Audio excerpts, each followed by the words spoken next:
महाराष्ट्रातील दिव्यांगांसाठी राज्य सरकारने समाज कल्याण मार्फत एक विशेष योजना राबवण्याचा निर्णय घेतलाय। महाराष्ट्रातील अपंगांना 10,000 रुपये पुरस्कार मिळणार आहेत। तुमच्या घरामध्ये कोणी अपंग व्यक्ती असेल, तुमच्या आजूबाजूला कोणी अपंग व्यक्ती असेल तर त्यांना हा व्हिडिओ नक्कीच शेअर करा। तर अर्ज प्रक्रिया कशी आहे हे पाहण्याआधी आपल्या पेजला फॉलो नक्कीच करून घ्या। तुम्ही हा व्हिडिओ YouTube चॅनलवर जर पाहत असाल तर चॅनलला सुद्धा नक्कीच सबस्क्राईब करून घ्या। तर या योजनेसाठी पात्र कोण आहेत?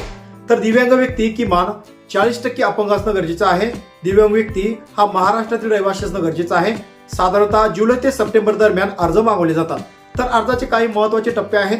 अर्जाचा नमुना हा ऑफलाईन आहे।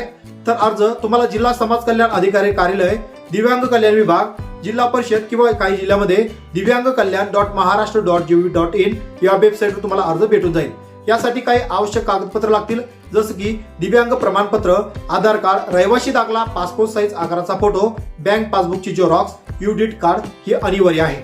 तर जिल्हा समाज कल्याण अधिकारी DSW. तुमच्या जिल्ह्याच्या ठिकाणी अर्ज तुम्हाला स्वतः जाऊन किंवा पोस्टाने सुद्धा सादर करता येऊ शकतो। अधिक माहितीसाठी तुम्ही जिल्हा समाज कल्याण अधिकारी कार्यालय, दिव्यांग कल्याण विभाग, जिल्हा परिषद किंवा समाज कल्याण सहाय्यक विभाग या ठिकाणी तुम्ही अर्जाची प्रक्रिया काय आहे याची संपूर्ण माहिती घेऊ शकता। मित्रांनो, व्हिडिओ कसा वाटला?